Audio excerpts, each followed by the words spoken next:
ఇప్పుడే మనం ప్రహ్లాదుడు చదువుకున్న స్కూల్ దగ్గరికి వెళ్తున్నాం మనం ఇప్పుడు. కానీ నాకు కూడా తెలీదు మహా పుణ్యక్షేత్రం అంటే ఇది కూడా పుణ్యక్షేత్రాల్లోకి.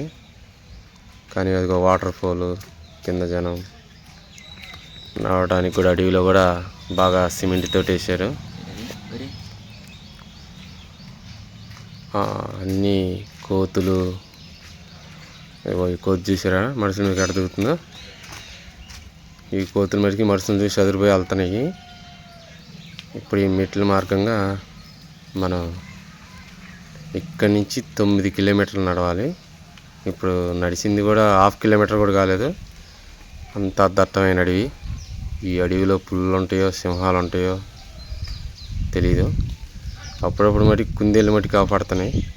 కానీ వాటిని వీడియో ఇద్దాం అనుకునే తలకే అవి కెమెరాకి కూడా అందకుండా వెళ్ళినాయి. చూసారా చెట్టు ఎన్ని మెలికలు తిరిగిందో, కింద నీళ్ళు.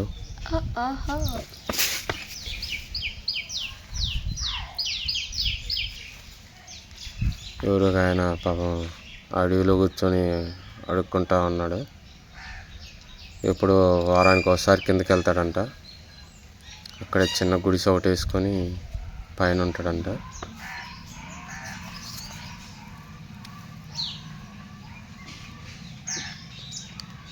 ఇప్పుడు ఈ దారిలో నుంచి కొద్దిగా ముందుకెళ్తే అప్పుడు వెంకటేశ్వర స్వామి, శివుడు, బ్రహ్మంగారు, సకల దేవతలందరూ ఇక్కడ. అంటే ఇప్పుడు కమిటీ హాల్ ఉంటుంది కదా, కమిటీ హాల్ అలాగా ఇది కూడా అట్టానంట.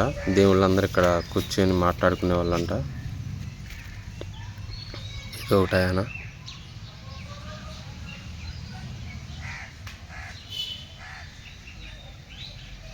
ఈ రాళ్ళు చూసారా పైనుంచి అప్పుడప్పుడు చిన్న చిన్న పిచ్చుకలు పడతా ఉంటాయి, కోతులు పడతా ఉంటాయి. దీని అమ్మిటికి వచ్చినప్పుడు మటుకు జాగ్రత్తగా రావాలి వచ్చే జనం.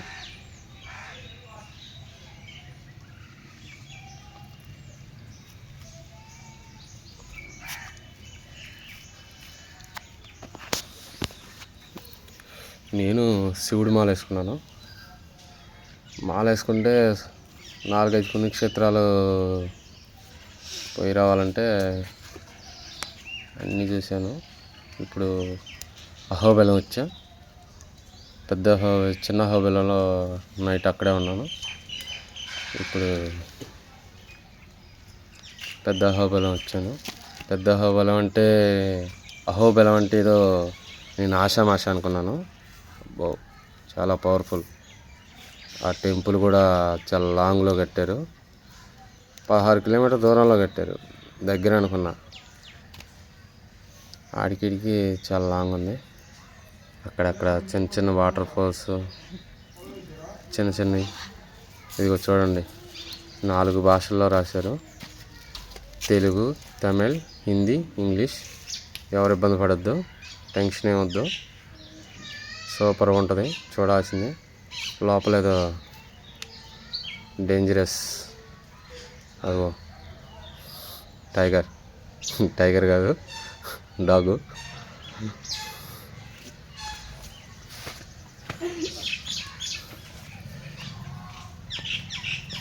ఇప్పటికే మేము 2 కిలోమీటర్లు నడిచామన్నమాట. ఇటు గుండా వెళ్తే ప్రహ్లాదుడు చదువుకున్న స్కూల్ వచ్చిందంట.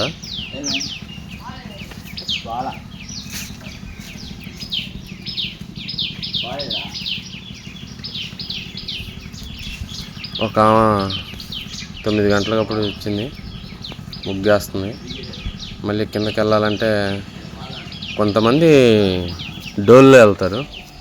డోల్లో వెళ్తేనేమన్నా ఎంతో తెలియదు 3,000 4,000 అన్నారు. ఎందుకంటే మనం నడుపుతాం. పాపం ముసలి నడవలేకపోతే వాళ్ళు నడుచుకుంటూ వెళ్తారు. అన్ని పక్షులు అరుస్తూ ఉన్నాయి.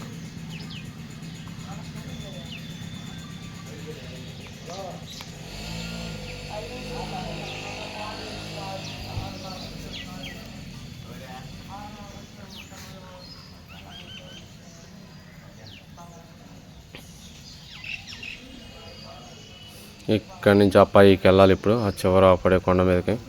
ఆ కొండ మీదకి వెళ్ళాలంటే వాటర్ బాటిల్ కూడా తెచ్చుకోవాలి. కింద బ్యాగ్లో ఉంది. అయ్యో ప్రస్తుతానికి నీళ్ళే తాగాను.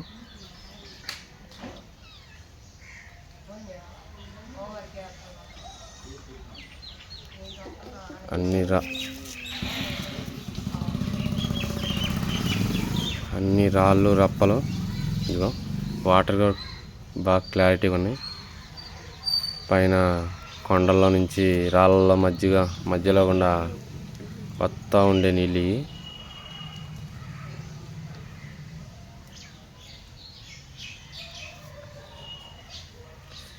ఎవరో బెంగాలీ అంట, ఢిల్లీ అంట, కలకత్తా అంట. బెంగాలీ అన్నా ఢిల్లీ అన్నా రెండో ఒకటేలే కానీ, కలకత్తా అన్నా రెండో ఒకటేలే కానీ వాళ్ళు చాలా దూరం నుంచి వచ్చారు. వీళ్ళు మొత్తం ఒక 20 మంది ఉంటారు. మొత్తానికి కలిపి గైడ్ 3500 అంట. మనకి తెలియదు కదా, మనం కూడా వాళ్ళతో పాటు ఫాలో అవుతున్నాం.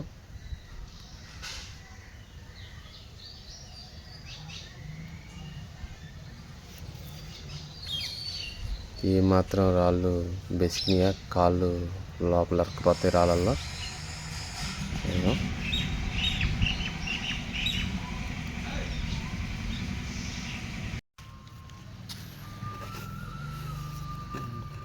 వీళ్ళు ఒక్కరు తెలుగు వాళ్ళు లేరు. తెలుగు వాళ్ళ కంటే హిందీ వాళ్ళు ఎక్కువ ఉన్నారు.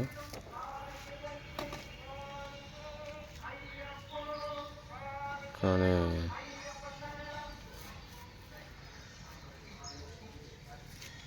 మళ్ళీ ఇక్కడి నుంచి ఇంకో స్టెప్ వెళ్ళాలి. అక్కడక్కడ మాత్రమే కట్టారు మెట్లు, అంటే హైట్ వెళ్ళాలని. ఇంకంతకు మించి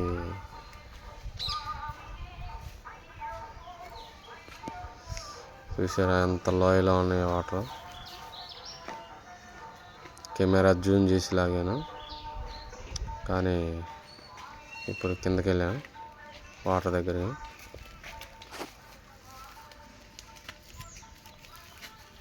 ఇదిగో ఇతనే గైడ్. రోజుకి ఎంత తీసుకుంటాం? 3500 తీసుకుంటాడంట ఒక 20 మందిని తీసుకెళ్తే. కానీ వాళ్ళతో పాటు నేను కూడా వెళ్ళాను. ఎందుకంటే నా ఒక్కడి కోసం 3000 పెట్టుకోలేనుగా. అందుకనే వాళ్ళతో పాటు నేను కూడా వెళ్ళాను.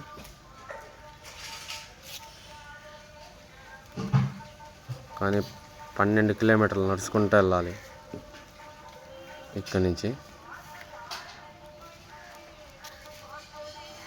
శివుడు మాలేసుకుని ఇక్కడంట నీళ్ళంట దోసెట్లో తీసుకొని 4 దిక్కులు చూపిస్తే ఏమన్నా సమస్యలు ఉన్నా కానీ, ఇంట్లో ఎలాంటి బాధలు ఉన్నా పోతాయంట. అందుకని నేను ఇలా చేశాను.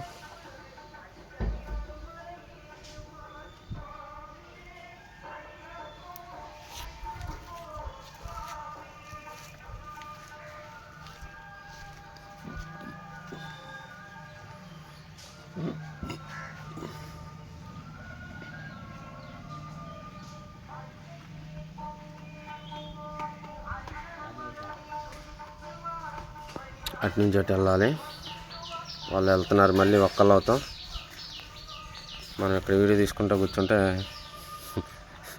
ఫుల్ సింహాలు వస్తాయి, భయం ఉంది. కొత్త కదా మనం, కానీ అన్నిటికీ ఆ స్వామి ఉన్నాడు.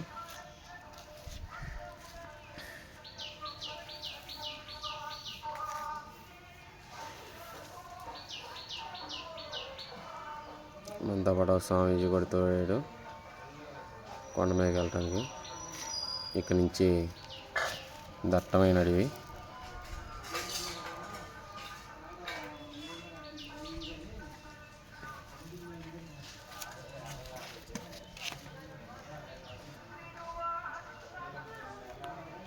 వాటర్కి ఇబ్బంది లేదు. ఒక 6 కిలోమీటర్ల దాకా 3 కిలోమీటర్ల దాకా వాటర్ దొరకవు. ఓకే ఫ్రెండ్స్, మేము ఇంతవరకు టిఫిన్ కూడా చేయలేదు, అంటే భిక్ష కూడా చేయలేదు. భిక్ష చేసిన తర్వాత ప్రహ్లాదుడి గుడి షార్ట్ వీడియోలో పెడుతున్నాను చూడండి, చదువుకున్నది.